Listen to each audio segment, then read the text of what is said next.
Hello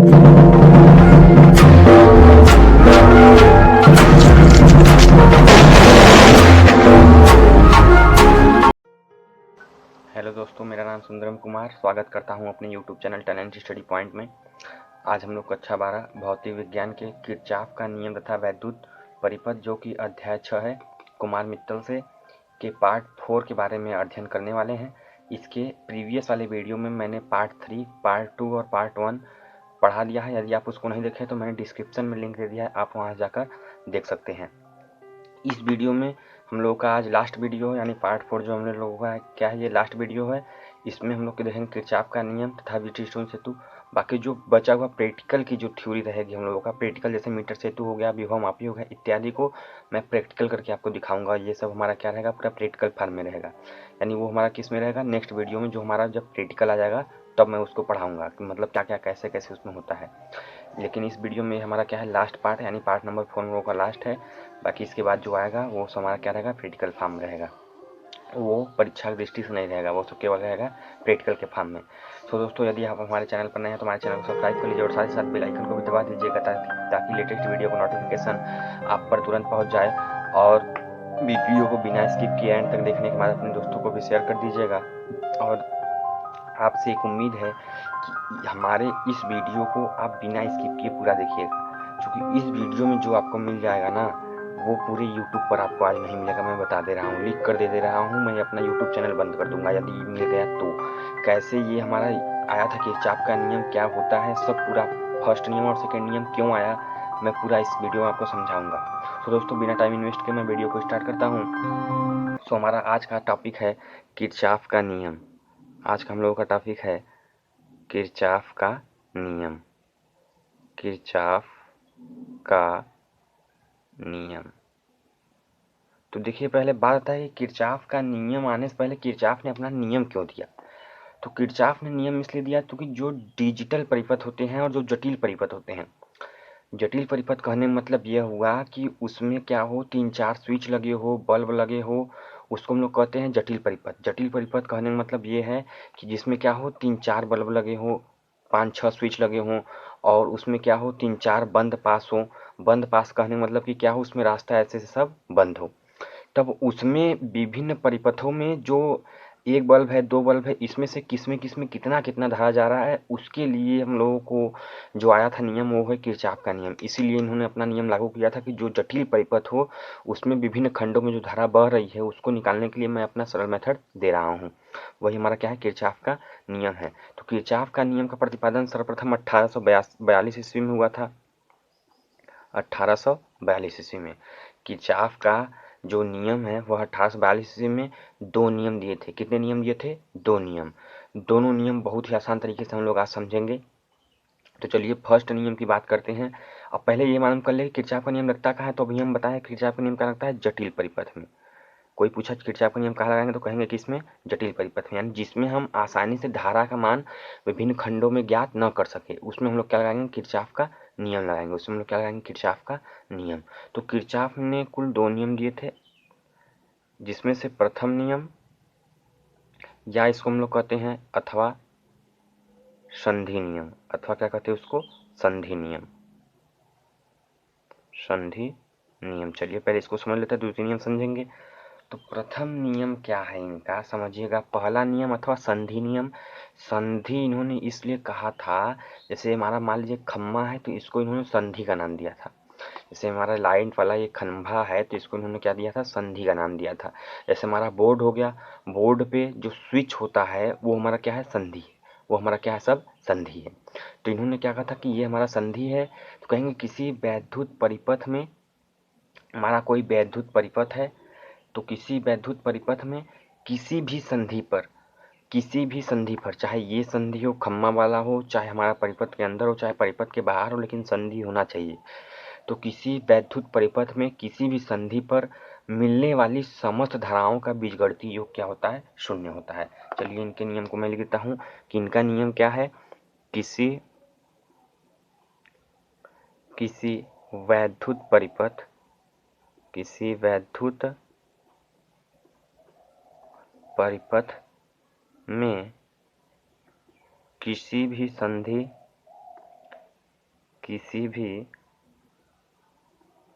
संधि पर मिलने वाली समस्त धाराओं का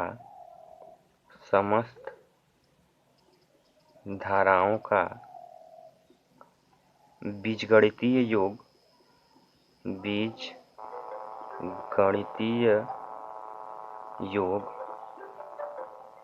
शून्य होता है। बीजगणितीय योग क्या होता है? शून्य होता है।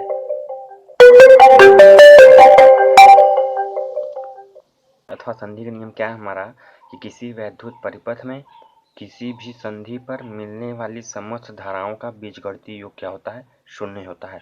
तो समस्त धाराओं का बीजगणितीय योग कहने मतलब हुआ कि इसको हम लिखते हैं समेशन आई इक्वल टू 0। और इस समेशन का मतलब क्या होता है? जैसे हमारा मान लीजिए I1 है प्लस हमारा I2 हो गया प्लस हमारा I3 हो गया प्लस हमारा I4 प्लस I5, तो इन सबको जोड़ने पर कितना आना चाहिए? 0। यही हमारा क्या है? संधि का नियम है। यही क्या होता है हम लोगों का? संधि का नियम। सो इसके लिए यदि हम एक परिपथ खींचे, अगर हम दिखाएं, देखिए जैसे इसको मान लें कि हमारा ये क्या है? I1 धारा आ रहा है इधर से, ये हमारा एक संधि हो गया। जैसे मान लीजिए ये हमारा क्या हो रहा है? संधि देखिए बन रहा है, और जिस पर क्या है? सभी धाराएं अलग अलग दिशाओं से आ रही हैं। सभी धाराएं क्या हो रही हैं? अलग अलग दिशाओं से आ रही हैं। ये हो गया। जैसे मान लेते हैं हमारा क्या है? I1 है, और ये हमारा क्या है? I2 है, ये हमारा क्या है? I3 आ रहा है।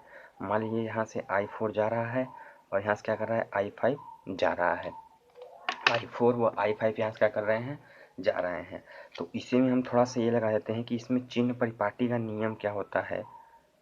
चिन्ह परिपाटी। तो चिन्ह परिपाटी क्या होता है? समझिएगा ध्यान से कि इसमें चिन्ह परिपाटी क्या होता है कि संधि की तरफ जो धारा आएगा,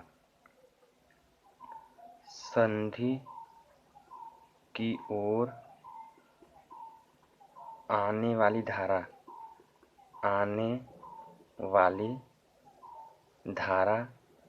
को धनात्मक चिन्ह के साथ लेते हैं। कैसे लेते हैं हम लोग?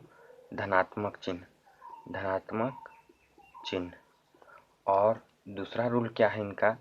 दूसरा रूल क्या है कि संधि से जाने वाली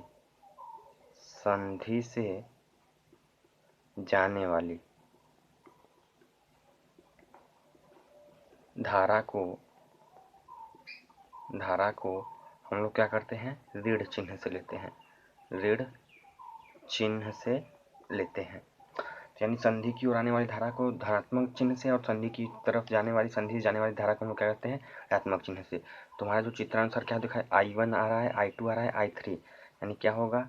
I1 plus I2 plus I3 plus क्या होगा? I4, लेकिन I4 का मान कैसे होगा?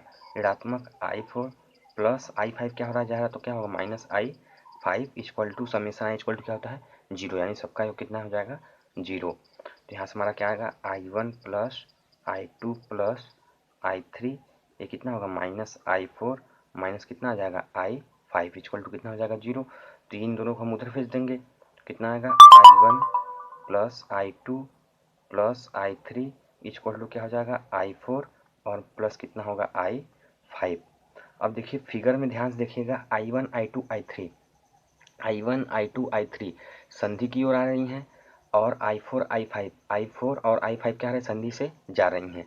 यानी हम कह सकते हैं, देखिए I1 I2 I3 बराबर किसके है? I4 I5 के। यानी ये तो हमारे क्या है? आने वाली धारा है, और ये हमारा क्या है? जाने वाली धारा। तो इस नियम के अनुसार हम लोग कह सकते हैं कि संधि की तरफ आने वाली धारा जो होती है वह क्या होती है? संधि से जाने वाली धारा के बराबर होती है। यानी यहाँ से हम लोग लिखेंगे कि संधि की ओर आने वाली धारा बराबर क्या होगा? संधि से जाने वाली धारा। संधि से जाने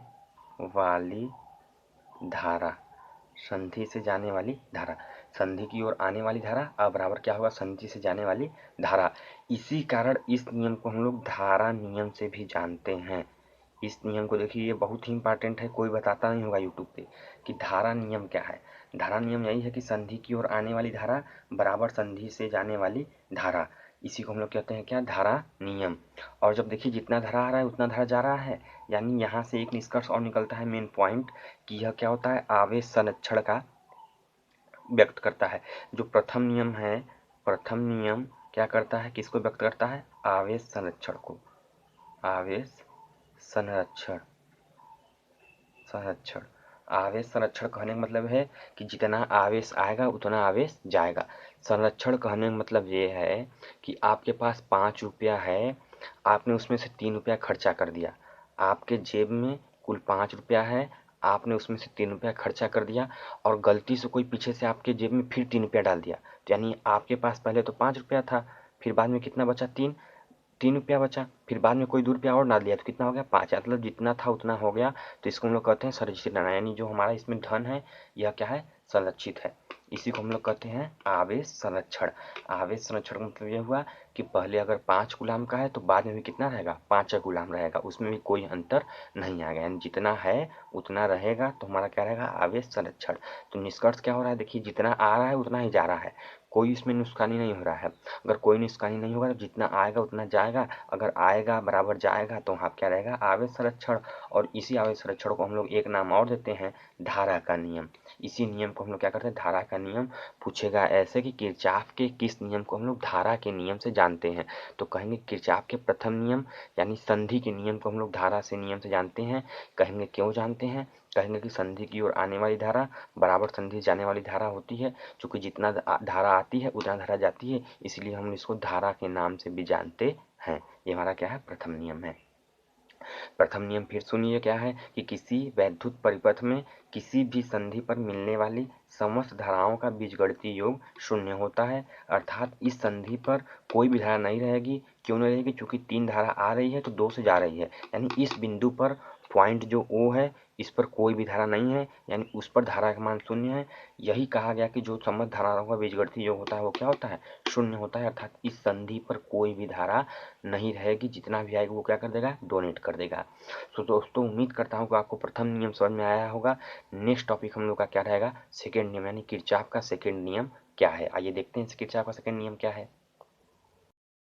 सो दोस्तों देखिए हमारा क्या है, यहाँ पे द्वितीय नियम है। द्वितीय नियम को हम लोग किससे जानते हैं, अथवा पास का नियम। द्वितीय नियम अथवा क्या है, पास का नियम। पास का नियम यह है चूंकि यह जटिल परिपथों में कार्य करता है। जटिल परिपथों का कार्य करने का मतलब यह हुआ कि यह विभिन्न खंड रहेगा, यानी कि उस परिपथ में जिसमें हम लोग धारा का मान आसानी से न निकाल पाए, उस परिपथ में हम लोग क्या करते हैं, पास का नियम लगाते हैं। तो चलिए देखते हैं पास का नियम क्या होता है। पास का नियम क्या होता है, किसी वैद्युत परिपथ में, चलिए मैं उसको लिख देता हूँ, किसी विद्युत परिपथ में प्रत्येक बंद पाश, प्रत्येक बंद पास के विभिन्न विभिन्न खंडों में, विभिन्न खंडों में बहने वाली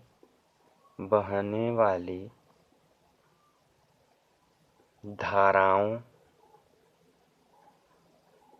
बहने वाली धाराओं तथा संगत प्रतिरोधों, संगत प्रतिरोधों, विभिन्न खंडों में बहने वाली धाराओं एवं संगत प्रतिरोधों के गुणनफलों का बीजगणितीय योग, गुणनफलों का बीजगणितीय योग, बीजगणितीय योग उस पाश में लगे, उस पाश में लगने वाले विद्युत वाहक बल के, विद्युत वाहक बल के बीजगणितीय योग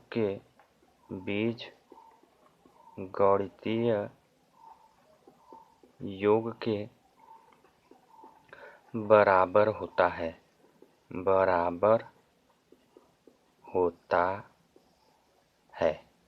समझिए ध्यान से, क्या है कि किसी विद्युत परिपथ में प्रत्येक बंद पास के विभिन्न खंडों में बहने वाली धारा, तो क्या बोला है, बहने वाली धारा। तो अर्थात हम लोग क्या कहेंगे, अर्थात देखिए कहा है बहने वाली धारा, तो धारा हमारा क्या होगा, स्मॉल आई बहने वाली धारा तथा संगत प्रतिरोध हो, यानी स्मॉल आई इंटू आर का गुणनफल, ये हो गया हमारा बीजगणितीय योग, यानी क्या होगा, समेसन। ये हमारा क्या होगा, बीजगणितीय योग किसके बराबर होता है, उस परिपथ में लगे समस्त विद्युत वाहक बल ई के बराबर होता ये है। ये हमारा क्या है, सेकेंड नियम है। अर्थात आई व आर का गुणा करके जितना रहेगा सबको जोड़कर बराबर क्या कर देंगे हम लोग, ई का। यदि इसका हम परिपथ बना ले, जैसे मान लीजिए कोई भी परिपथ ले ले, जैसे हमारा क्या है, मान लीजिए हमारा R1 है, नीचे एक और हम विद्युत से लगा दे, और ये हमारा क्या हो गया, जैसे मान लीजिए कि R2 हो गया। इसका सवाल एकदम बताइएगा, एकदम मार के एकदम फाड़ देंगे, बताते रहे इससे सवालों को। इस बार यदि हमारा देखिए बहुत ही जल्द, मतलब ये 15 दिन का कोर्स है, 15 दिन में हमारा पूरा चैप्टर खत्म हो जाएगा, तो मैं एक तरफ से पूरा सवाल लगवाऊंगा, कुमार मित्तल प्लस एनसीईआरटी पूरा एक तरफ से सवाल, और सवाल एकदम हवा में उड़ा कर बताऊंगा कैसे ये सब सवाल लगता है।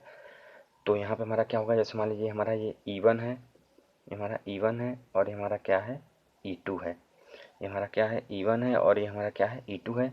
यहाँ से धारा क्या निकलेगा, जैसे मान लेते हैं I1, और यहाँ से धारा क्या निकलेगा हमारा I2। ये हमारा क्या निकलेगा यहाँ से I2। तो इधर से I1, इधर से I2, तो इसमें क्या जाएगा I1 और प्लस कितना जाएगा I2। इसमें कितना जाएगा I1 प्लस I2। ये मान लेते हैं हमारा क्या है R3 है, ये हमारा क्या मान लेते हैं R2। तो ये हमारा क्या होगा, यहाँ तक तो वही होगा I1 प्लस I2, और जो धारा जहाँ से आती है वही चली जाती है, तो यहाँ से निकला है I2, तो इसमें कितना चला जाएगा I2, और ऊपर कितना चला जाएगा I1। ये हमारा क्या हो गया, परिपथ हो गया। मान लीजिए कोई, ये हमारा क्या है, परिपथ है। तो परिपथ को जानने से पहले हम लोग इसमें चिन्ह परिपाटी का नियम जानना होगा कि चिन्ह परिपाटी का नियम क्या होता है। चिन्ह परिपाटी, तो चलिए दोस्तों देखते हैं चिन्ह परिपाटी का नियम क्या है। कि देखिए यदि सेल का जो विद्युत वाहक बल है, जो सेल का विद्युत वाहक बल, सेल का जो विद्युत वाहक बल है, विद्युत वाहक बल यदि धन सिरे से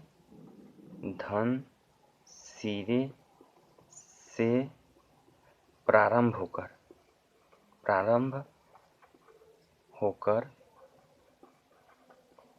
धन सिरे से प्रारंभ होकर ऋण की ओर समाप्त हो, ऋण की ओर समाप्त हो, तो उसका चिन्ह हम लोग कैसे लेते हैं, तो उसका चिन्ह हम लोग कैसे लेते हैं, ऋणात्मक। जिसमें समाप्त होगा वही चिन्ह लेते हैं हम लोग, ऋणात्मक। कैसे लेंगे हम लोग, ऋणात्मक। और यदि ऋण प्लेट से, ऋण ध्रुव से धन ध्रुव की ओर समाप्त हो, धन ध्रुव की ओर समाप्त हो,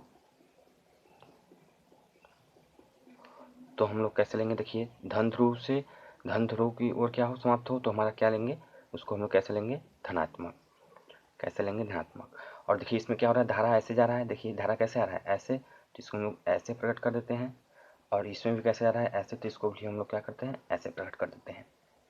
नाम कर दे रहे हैं ABCDE और F। ये हमारा क्या होगा, इसका नामकरण हो गया। देखिए धन ध्रुव से ये हमारा क्या है, ऋण प्लेट, ये हमारा क्या है, पॉजिटिव। तो इसमें धारा ऐसे चल रहा है, धारा कैसे चल रहा है, ऐसे। तो जब ऐसे चलेगा तो हम क्या कर लेंगे, उसको पॉजिटिव लेंगे। और ये वाला हमारा क्या है, ये भी देखिए हमारा क्या है, ऐसे चल रहा है, तो इसको भी हम कैसे लेंगे, पॉजिटिव, क्योंकि धन ध्रुव से हम समाप्त होगा, ऋण से धन की ओर समाप्त होगा। जब ऋण से धन की ओर समाप्त होगा तो इसको हम कैसे लेंगे, पॉजिटिव लेंगे। तो चलिए, तो हम लोग क्या करेंगे, बंद पास, जितने भी बंद पास दिखा देंगे सबको लेंगे।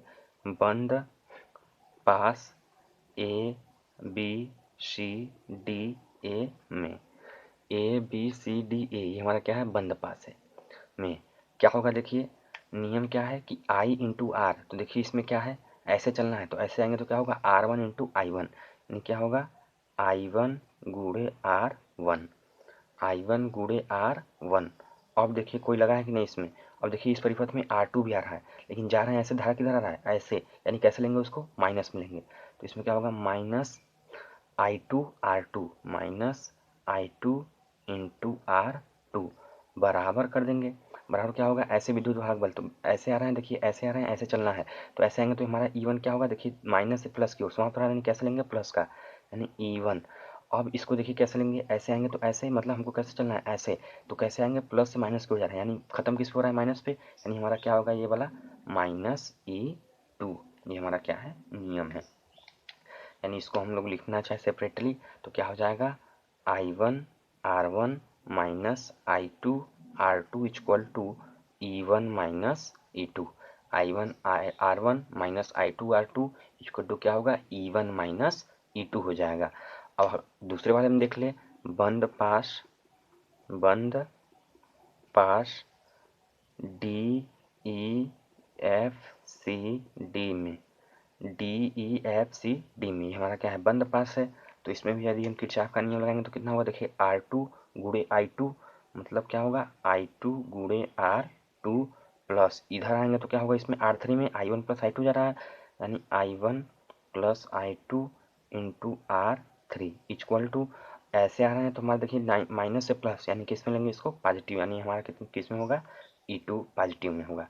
सो इसको हम लोग क्या लिख देंगे, सीधे सीधे इसको हम लिखेंगे I2 R2 plus I1 plus I2 into R3 equal to क्या लिखेंगे इसको E2, यही हमारा क्या है सेकेंड नियम है।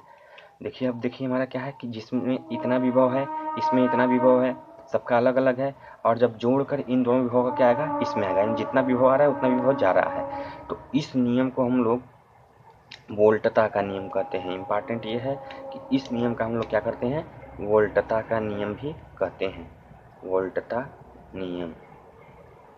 जो दूसरा नियम है वो क्या होता है, वोल्टता का नियम है, या इसको हम लोग किससे जानते हैं, दूसरा नियम या पास का नियम। तो अब देखिए हमारा क्या होगा इसमें, देखिए यहाँ पे विभवांतर धारा सबका बात हो रहा है, जब सब कुछ इसी में मैच कर जाएगा तो हम इसको कहते हैं कि यह जो दूसरा नियम है यह ऊर्जा संरक्षण के नियम का पालन करता है। किसका पालन करता है, ऊर्जा संरक्षण का पालन करता है। जो किरचॉफ का द्वितीय नियम है यह किसका पालन करता है, ऊर्जा संरक्षण का, और जो प्रथम नियम है वह किसका पालन करता है, आवेश संरक्षण का। ऊर्जा संरक्षण, आवेश संरक्षण नियम क्या होता है, किसी विद्युत परिपथ में प्रत्येक बंद पास के विभिन्न खंडों में, देखिए पास हो गया, ये हमारा पूरा पास है, खंड क्या है पहला खंड, और ये क्या है हमारा दूसरा खंड है, इसमें बनने वाली धारा, इसमें बनने वाली धारा, इसमें बनने वाली धारा और प्रतिरोध का गुणनफल सबको जोड़ देंगे, बीजगणितीय योग बराबर इसमें लगे कुल विद्युत वाहक बल के बीजगणितीय योग के क्या कर देंगे, बराबर कर देंगे, यही हमारा क्या है द्वितीय नियम है। तो दोस्तों उम्मीद करता हूँ आपको यह समझ में आया होगा। इसके बाद हम लोगों का लास्ट टॉपिक है व्हीटस्टोन सेतु, उसके पहले आप इसका स्क्रीनशॉट ले लीजिए, एकदम आराम से स्क्रीनशॉट ले लीजिए। सो दोस्तों हम लोगों का जो नेक्स्ट टॉपिक है वो है व्हीटस्टोन सेतु। व्हीटस्टोन सेतु यानी व्हीटस्टोन एक वैज्ञानिक का नाम था, और सेतु मतलब होता है ब्रिज, तो यानी वैज्ञानिक ने किसी ब्रिज के आधार पर, यानी ब्रिज जैसा एक आविष्कार किया, जिसका नाम उन्होंने क्या कर दिया, व्हीटस्टोन सेतु या व्हीटस्टोन ब्रिज के नाम से हम लोग जानते हैं। तो कहेंगे क्या कि इंग्लैंड के वैज्ञानिक प्रोफेसर व्हीटस्टोन ने प्रतिरोधों के एक विशेष व्यवस्था का आविष्कार किया, जिसके द्वारा किसी चालक का प्रतिरोध ज्ञात किया जा सकता है।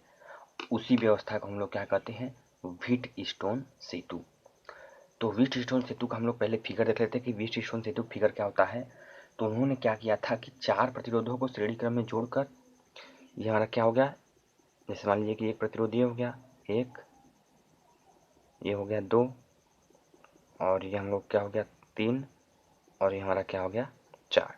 उन्होंने क्या किया था कि चार प्रतिरोध को श्रेणी क्रम में जोड़कर उसको एक चतुर्भुज के आकार का बना दिया।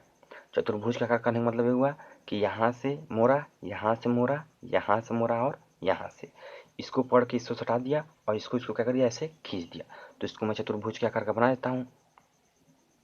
देखिएगा ध्यान से, ऐसे ये क्या हो गया, पहला, ये हमारा क्या हो गया, दूसरा, ये हमारा क्या हो गया, तीसरा, और ये हमारा क्या हो गया, चौथा।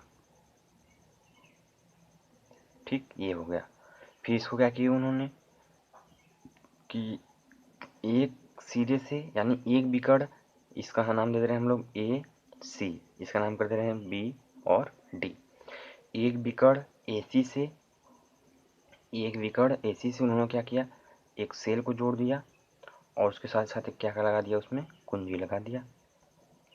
और एक बिकड़ पर उन्होंने क्या किया, एक धारा मीटर, धारा मापी लगा दिया, यानी गलवानो मीटर लगा दिया, और उसमें भी क्या था, एक कुंजी था। ठीक है। ए बी के बीच का उसको उन्होंने प्रतिरोध का नाम दिया P, इसके बीच का नाम दिया Q, इसके बीच का नाम दिया R, और इसके बीच का नाम क्या दिया, यस। इसको आप एक्सचेंज नहीं कर सकते हैं, यहीं की यहाँ पे क्यों कर दें, यहाँ पे P, यहाँ पे R, यहाँ पे यस, सब पूरा इनका मामला गलत हो जाएगा। तो जो नियम है, जिसका नियम है, उसको हम लोग उसी प्रकार से हम लोग रटते हैं कि इनका नियम क्या है। नियम में यदि चेंजेस कर देते तो हमारे नंबर में चेंजेस हो जाता है।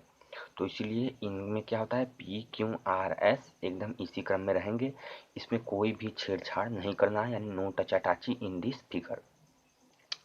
तो इनका नियम क्या है, पहले समझिए कि इन्होंने क्या कहा था कि यदि चार प्रतिरोधों को, एक दो तीन चार, चार प्रतिरोधों को श्रेणी क्रम में जोड़कर एक चतुर्भुज बनाया जाए। क्या कह रहे हैं कि चार प्रतिरोध को श्रेणी क्रम में जोड़कर एक क्या कर दे, हम लोग चतुर्भुज के आकार का बना दे। तो इस चतुर्भुज के एक बिकड़ में एक धारामापी तथा दूसरे बिकड़ में एक सेल ई जोड़ देते हैं। इस सेल का नाम हम दे दे रहे हैं ई। एक सेल हम क्या कर देते हैं, ई को जोड़ देते हैं। अब यदि चतुर्भुज के चारों भुजाओं, मतलब A B, B C, C D और डी ए, ये हमारा क्या है, चार भुजा है, के प्रतिरोध को इस प्रकार समायोजित करें, यानी इन चारों प्रतिरोधों को इस प्रकार समायोजित करें कि सेल द्वारा सेतु में, ये हमारा क्या है, सेतु है। सेतु इसलिए कहते हैं, जैसे ये हमारा क्या हो गया कि ये एक सड़क है और ये दूसरा सड़क है, इसको हम लोग क्या करते हैं, किसी पुल के द्वारा जोड़ते हैं। तो जोड़ने का काम हुआ, इसलिए हम लोग इसको क्या नाम देते हैं, ब्रिज दे देते हैं। इसका नाम हम लोग क्या रखते हैं, ब्रिज। तो ये भी क्या कर रहा है, दो बिंदुओं को जोड़ने का कार्य कर रहा है। तो जब दो बिंदुओं को जोड़ने का कार्य करेगा तो इसका नाम भी क्या हो जाएगा, ब्रिज। नियम किसका है, व्हीटस्टोन का, और इस पर एक ब्रिज बना है तो इसको नाम क्या कर दे दिया गया, व्हीटस्टोन ब्रिज, यानी व्हीटस्टोन सेतु।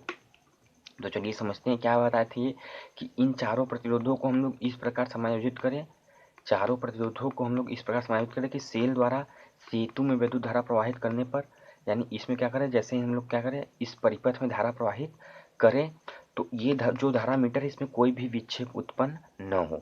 यानी हमारा जो गैल्वानोमीटर रहे, गैल्वानोमीटर यानी जो हमारा धारा मापी रहे, धारा मापी में कोई विक्षेप उत्पन्न न हो, में कोई विक्षेप उत्पन्न न हो। अगर कोई विक्षेप उत्पन्न नहीं होगा तभी इनका रूल कार्य करेगा, अगर यह विक्षेप हो गया तो इनका रूल फलाप हो जाएगा। तो इन्होंने क्या बताया कि क्या हो, कोई विक्षेप न हो, अर्थात तो जब ये विक्षेप नहीं होगा तो हम लोग कहते हैं कि ये जो सेतु है यह क्या है, हमारा संतुलन की अवस्था में है। ये क्या है, संतुलन की अवस्था में है। तो इन्होंने क्या बताया था कि अगर संतुलन की अवस्था में है तो किन्हीं दो संलग्न भुजाओं का अनुपात, मतलब कि P अपान Q का अनुपात, R अपान S का अनुपात, इन दोनों का अनुपात क्या होता है, बराबर होता है। फिर समझिए कि इन्हीं दो संलग्न भुजाओं के प्रतिरोधों का जो अनुपात रहेगा शेष दो भुजाओं के प्रतिरोधों के अनुपात के बराबर रहेगा। अर्थात कहने मतलब है कि P upon Q equal to R upon S, यही हमारा क्या है, व्हीटस्टोन सेतु है। तो इसकी हम लोग उत्पत्ति कर लेते हैं। उत्पत्ति यानी ये कहाँ से आया है। तो चलिए इन्होंने क्या बताया था कि ये अविक्षेप की स्थिति में रहेगा। तो इसमें मान लेते हम लोग I1 धरा गया, इसमें मान लेते हम लोग I2 धरा गया। देखिए जब इसमें क्या होगा, अविक्षेप रहेगा, इसका मतलब धारा इसमें जीवन नहीं करेगा, यानी कि इसमें चला जाएगा, इसमें अर्थात किस में आएगा, इसमें I2 आएगा और इधर क्या आएगा, ये इसमें I1 आएगा। तो हम लोग देखते हैं पहले बंद पास ए बी डी ए में, ए बी डी ए में PI1 क्या होगा, PI1। अब देखिए धारा ऐसे जा रहा है तो हम दिशा इसके लिए लेते हैं ऐसे, मान लीजिए तो ऐसे आएंगे फिर ऐसे जाएंगे, लेकिन धारा आ रहा है इधर, जाना है इसको इधर, इसका मतलब कैसा हो जाएगा ये माइनस, माइनस क्या होगा RI2 बराबर क्या होगा, इसमें कोई सेल नहीं है, इसका मतलब क्या होगा 0। ये हमारा क्या होगा इक्वेशन नंबर फर्स्ट। इस प्रकार क्या होगा BCDB में, BCDB में इसमें आ रहा है देखिए इधर से I1 अर्थात क्या होगा QI1, फिर क्या होगा ऐसे मान लीजिए हम चल रहे हैं तो ऐसे आएंगे, लेकिन धारा कैसा किधर जा रहा है इधर, यानी I2 जो है इसमें क्या होगा ऋणात्मक, तो क्या होगा यस I2 माइनस का यस I2 बराबर क्या होगा, इसमें भी कोई सेल नहीं है, इसका मतलब क्या होगा 0। समीकरण नंबर 2 हो गया। तो अगर समीकरण 1 से देखिए तो हम लोग क्या लिख सकते हैं समीकरण 1 से, देखिए समीकरण 1 से, समीकरण 1 से, समीकरण 1 से क्या हो जाएगा यहाँ से देखिए PI1 बराबर RI2, PI1 बराबर RI2, इसको हम कर देंगे इक्वेशन नंबर थर्ड। और ये हमारा क्या हो जाएगा QI1 बराबर यश I2, ये हमारा क्या हो गया इक्वेशन नंबर फोर्थ। तो यदि यहाँ से हम क्या करें समीकरण 3/4 करें, समीकरण 3/4 करेंगे तो कितना होगा PI1 बटे QI1 बराबर RI2 बटे यस I2। तो यहाँ से क्या होगा I1 और I2 कट जाएगा, तो हमारा क्या आ जाएगा P/Q इक्वल टू R/यस। ये कब आया जब ये अविक्षेप की स्थिति में है तब, यानी इसमें कोई भी धारा नहीं जा रहा है। जब कोई भी धारा नहीं जाएगा तो क्या होगा P/Q बराबर R/S होगा। अब देखिए यदि प्रतिरोध P व Q का अनुपात तथा R का मान ज्ञात हो, R का मान ज्ञात हो तो हम लोग क्या कर सकते हैं अज्ञात प्रतिरोध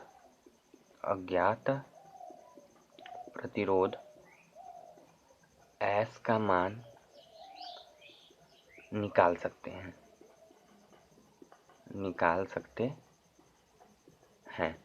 यानी कि जब भी हम लोग जोड़ते हैं अज्ञात प्रतिरोध तो कहाँ जोड़ते हैं D व C के बीच में। कोई पूछेगा कि अज्ञात प्रतिरोध कहाँ जोड़ाता है तो कहेंगे यस P के स्थान पर हम लोग क्या करते हैं किसी अज्ञात प्रतिरोध को जोड़ते हैं। यही हमारा क्या है व्हीटस्टोन सेतु का नियम है। कहेंगे कि व्हीटस्टोन सेतु का नियम क्या है कि यदि 4 प्रतिरोधों को श्रेणी क्रम में जोड़कर किसी चतुर्भुज के आकार का बना दिया जाए, उसके एक विकर्ण पर एक गैल्वानोमीटर तथा दूसरी विकर्ण पर हम लोग क्या करते हैं किसी सेल को जोड़ दे, तो सेल द्वारा दी गई जब धारा इसमें दिया जाता है, इस परिपथ में सेल द्वारा जब धारा दिया जाता है तो यदि BD में कोई अविक्षेप उत्पन्न न हो, यानी कि PQRS को इस प्रकार समायोजित करते हैं कि BD में कोई भी धारा न बहे, तब किन्हीं दो भुजाओं के प्रतिरोधों का अनुपात अन्य दो भुजाओं के प्रतिरोधों के अनुपात के बराबर होता है। इसी नियम को हम लोग क्या कहते हैं व्हीटस्टोन सेतु का नियम कहते हैं, अर्थात P/Q बराबर R/यस। कोई पूछेगा कि अज्ञात प्रतिरोध को कहाँ जोड़ते हैं तो अज्ञात प्रतिरोध कहाँ जोड़ते हैं हम लोग यस पर, अज्ञात प्रतिरोध कहाँ जोड़ेंगे यस पर। अब हम लोग का देखिए आएगा कि व्हीटस्टोन का अनुप्रयोग, यानी इनका अनुप्रयोग कहाँ कहाँ होता है। तो इनका अनुप्रयोग देखिए हमारा जो इम्पोर्टेंट है वह है मीटर सेतु में। वह किस में होता है मीटर सेतु। तो देखिए मीटर सेतु ये सब हमारा क्या है प्रैक्टिकली चीज़ है, इसको मैं प्रैक्टिकल करके दिखाऊंगा आपको कि ये मीटर सेतु क्या होता है, इसमें रचना क्या होता है, ये सब पूरा मैं दिखाऊंगा। तो हमारा पार्ट अध्याय 6 यहीं पर हमारा खत्म हो गया। जो बचा है मैं उसको प्रैक्टिकली आपको करके दिखा दूंगा। तो दोस्तों उम्मीद करता हूँ कि आपको यह वीडियो पसंद आया होगा। यदि आपको यह वीडियो पसंद आया तो हमारे इस वीडियो को लाइक कर दीजिए और साथ ही साथ यदि हमारे चैनल पर नए हैं तो हमारे चैनल को सब्सक्राइब कर लीजिए और बेल आइकन को भी दबा दीजिएगा ताकि हमारे लेटेस्ट वीडियो का नोटिफिकेशन सबसे पहले आप तक पहुँचे। और यदि आप इस हमारे वीडियो से प्रेरित हुए हैं तो अपने दोस्तों को भी इस वीडियो को शेयर कर दीजिए ताकि इस वीडियो का लाभ वो भी उठा सके। तब तक के लिए बाय बाय, टेक केयर, धन्यवाद।